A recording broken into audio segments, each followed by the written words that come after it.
Hormuz തുറക്കാനുള്ള American president Donald ട്രംപിൻ്റെ മുന്നറിയിപ്പ് നാളെ കൂടി നീട്ടിയതായിരിക്കുന്ന വിവരം ഇപ്പോൾ പുറത്തു വന്നു. ഒരു ദിവസം കൂടി ഇറാന് താൻ സമയപരിധി നൽകുകയാണ്. അത് നാളേക്കകം ഹോർമുസ് കടലുമായിട്ട് ബന്ധപ്പെട്ട എല്ലാ വിഷയം പരിഹരിക്കണം എന്നുള്ളതാണ് ഇറാന് നൽകിയിരിക്കുന്ന ശാസനം. അത് ഇറാൻ്റെ ഭാഗത്തു നിന്നുള്ള മറുപടി വന്നിരിക്കുന്നു. ഈ നിലപാട് ഇനിയും നീട്ടേണ്ടി വരും. അങ്ങനെ ഒരുപാട് കാലം അങ്ങനെ നീട്ടിക്കൊണ്ടേയിരിക്കണം.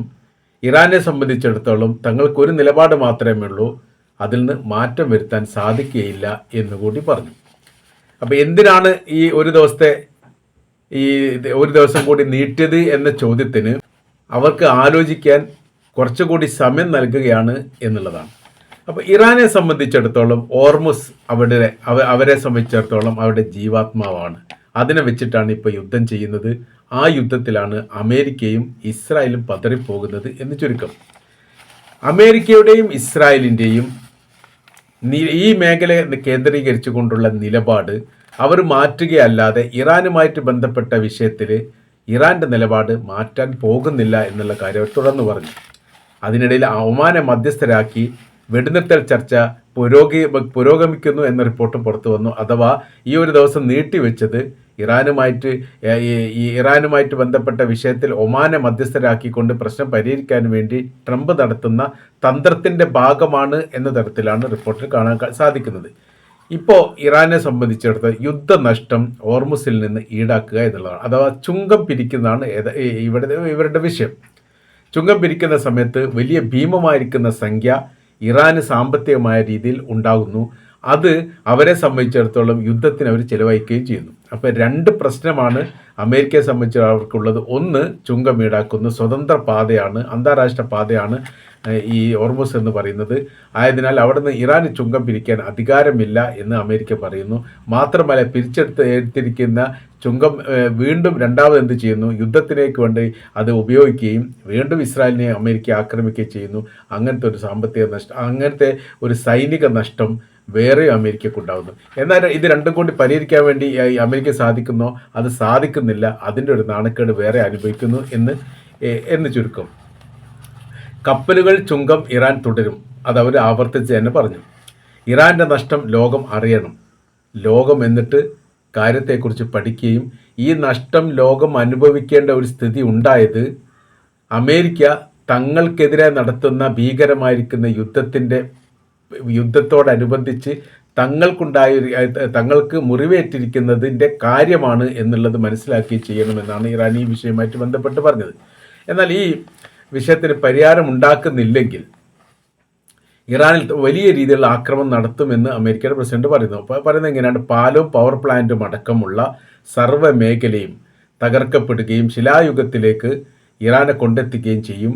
അത് നരകതുല്യമായിരിക്കുന്ന സ്ഥിതിയായിരിക്കും ഇറാൻ്റെ അകത്ത് ഉണ്ടാവുക. അതുകൊണ്ട് അവർക്ക് തിരുത്താനുള്ള അവസരങ്ങളും സാഹചര്യങ്ങളും ഉണ്ട് എന്ന് പറയുന്നു.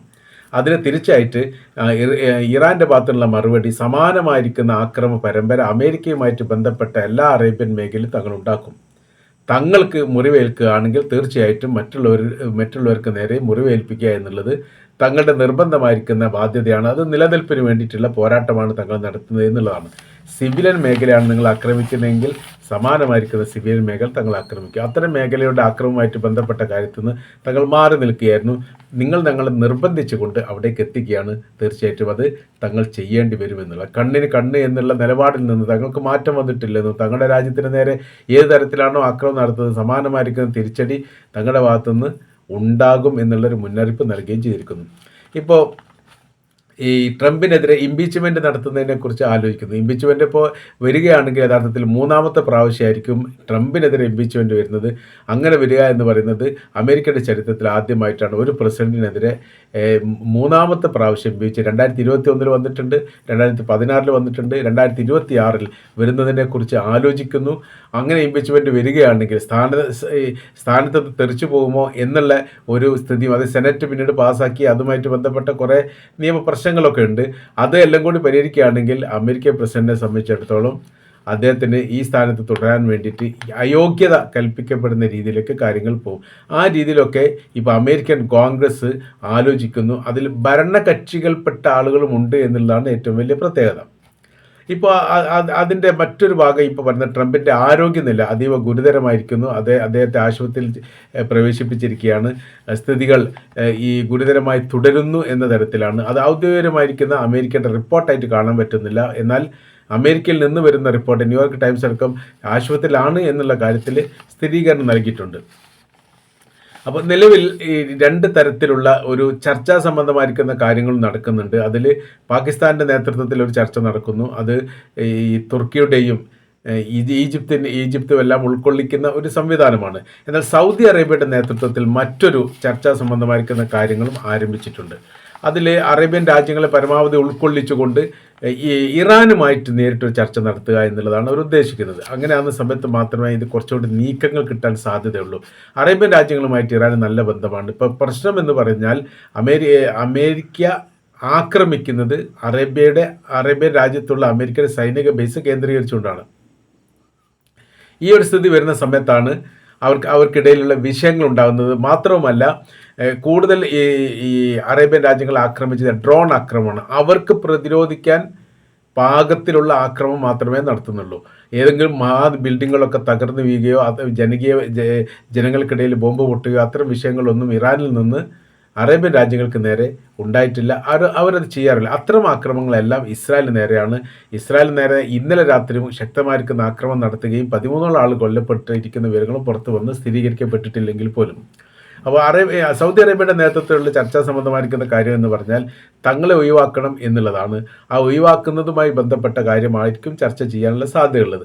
എന്നാൽ ഒഴിവാക്കുന്നതിനെ കുറിച്ചുള്ള വിഷയത്തിൽ ഒരു ഏകീകരണം ഉണ്ടാക്കാനുള്ള സാധ്യത വളരെ കുറവാണ്. കാര്യം എന്ന് പറഞ്ഞാൽ ഇറാൻ മുന്നോട്ട് വെച്ചിരിക്കുന്ന പ്രധാനമായിരിക്കുന്ന കാര്യങ്ങളിലൊന്ന് അറേബ്യൻ ബേസിലുള്ള അറേബ്യൻ ഭൂമിയുള്ള അമേരിക്കയുടെ ബേസുകൾ, അവരുടെ സംവിധാനങ്ങൾ, സീ പോർട്ടുകൾ, എയർപോർട്ടുകൾ, ഇത്തരം കാര്യങ്ങളൊക്കെ അവരുടെ നിക്ഷേപങ്ങൾ തിരിച്ചു നൽകിക്കൊണ്ട് അവരെ ഒഴിവാക്കണമെന്നാണ്. അവർ വെറുതെ ഒഴിവാക്കണം എന്ന് മാത്രമല്ല പറഞ്ഞു. ഇപ്പോൾ അറേബ്യൻ രാജ്യത്ത് ഏറ്റവും കൂടുതൽ ബേസ് ഉള്ളത്, ഏറ്റവും വലിപ്പമുള്ള ബേസ് ഉള്ളത് ഒന്ന് ഖത്തറിലാണ്, ഉദയതയുമായിട്ട് ബന്ധപ്പെട്ട്. രണ്ടാമത്തേത് ബഹ്റൈനിലാണ്. ഈ 2 ബേസുകളെയും അവിടുന്ന് ഒഴിവാക്കണം. അമേരിക്കക്കാരെ നയതന്ത്ര ബന്ധങ്ങൾ നിലനിർത്തുകയും സൗഹൃദ ബന്ധം നിലനിർത്തിക്കൊണ്ട് രാജ്യത്തെ ഭൂമി അമേരിക്കക്ക് വിട്ടു നൽകുന്ന പ്രവൃത്തിയിൽ നിന്ന് മാറി നിൽക്കുകയാണ് ഈ പ്രശ്നത്തിന് പരിഹാരം എന്നുള്ളത് ഇറാൻ്റെ പ്രസിഡന്റ് ഇബ്രാഹിം റൈസി മുൻപ് പറഞ്ഞതിൻ്റെ ആവർത്തനം ഇപ്പോഴത്തെ ഇറാൻ്റെ പ്രസിഡന്റായിരിക്കുന്ന മസൂദ് പെഷഷ്കിയാനും പറയുന്നു. തങ്ങൾ പറയുന്നത് ഒരേ കാര്യങ്ങൾ തന്നെയാണ്. അത് ആളുകൾ മാറി പറയുന്നു എന്ന് മാത്രമേ ഉള്ളൂ. അത് ഭരണ സംവിധാനം മാറുന്ന സമയത്ത്, പ്രസിഡൻഷ്യൽ സംവിധാനം മാറുന്ന സമയത്ത് ഞങ്ങൾ ആ കാര്യങ്ങൾ ആവർത്തിച്ച് പറയുന്നു. പക്ഷേ ഇറാൻ്റെ അടിസ്ഥാനമായിരിക്കുന്ന നിയമങ്ങളിൽ നിന്നോ നിലപാടിൽ നിന്നോ സമയമെടുത്തത് തങ്ങൾ യാതൊരു മാറ്റം വരുത്തിയിട്ടില്ല. അത് തങ്ങളുടെ അടിസ്ഥാനപരമായിരിക്കുന്ന കാര്യമാണ്. അതുകൂടി ഉൾക്കൊള്ളണം എന്നാണ് യഥാർത്ഥത്തിൽ ഇറാൻ പറഞ്ഞു വെക്കുന്നത്. അപ്പോൾ ഇപ്പോഴത്തെ ഒരു യുദ്ധം എന്ന് പറഞ്ഞാൽ അത് ഇറാൻ എന്ന് പറയുന്ന രാജ്യത്തിനും അവിടുത്തെ ജനങ്ങൾക്കും നിലനിൽക്കുക എന്നുള്ള ഉദ്ദേശത്തിന് വേണ്ടി മാത്രമുള്ള യുദ്ധമല്ല. മുസ്ലിങ്ങൾക്ക് ഒരു സർവാധിപത്യം ഉണ്ടാവുക, അല്ലെങ്കിൽ മുസ്ലിങ്ങളുടെ നിലപാടുകൾ ലോകത്തിന് മുൻപിൽ അവതരിപ്പിക്കാൻ വേണ്ടിയിട്ടുള്ള ഒരു സംവിധാനത്തെ സൃഷ്ടിക്കുക എന്നുള്ളത് കൊണ്ട് ഉദ്ദേശമാണ്. ഇറാൻ വീണ് കഴിഞ്ഞാൽ അറേബ്യൻ രാജ്യങ്ങളെ സംബന്ധിച്ചിടത്തോളം അവർക്ക് സ്വന്തമായ രീതിയിൽ ഒരു ഭരണ സംവിധാനം വെച്ചുകൊണ്ട് നിലനിൽക്കുക എന്നുള്ളത് അസാധ്യമാണ്. കാര്യം എന്ന് പറയുന്നത് സൈനികപരമായ രീതിയിൽ ഏറ്റുമുട്ടാൻ വേണ്ടിയിട്ട് ഒരിക്കലും അമേരിക്കയോട് ഏറ്റുമുട്ടാൻ വേണ്ടി അല്ലെങ്കിൽ സൈനിക ശക്തിയോട് ഏറ്റുമുട്ടാൻ വേണ്ടിയിട്ടുള്ള ആരോഗ്യം ഇപ്പോഴും അറേബ്യൻ രാജ്യങ്ങൾക്ക് നിലവിലില്ല. അതിൻ്റെ ഏറ്റവും വലിയ ഉദാഹരണമാണ് ഇസ്രായേൽ ഖത്തറിനെ ആക്രമിച്ച സമയത്ത് ഖത്തർ തിരിച്ചടിച്ചിട്ടില്ല, അറേബ്യൻ രാജ്യങ്ങൾ തിരിച്ചടിച്ചിട്ടില്ല. കാര്യം എന്ന് പറയുന്നത് അവരെ കുറ്റം പറയല്ല, അതിനുള്ള സൈനിക ശേഷി അവർക്കില്ലാത്തത് കൊണ്ടാണ്. അത്തരം ഒരു സാഹചര്യങ്ങൾ ഇപ്പോഴും നിലനിൽക്കുന്നു. അതിന് മാറ്റം വരുത്തുക എന്നുള്ളത് തീർച്ചയായിട്ടും അനിവാര്യമാണ്.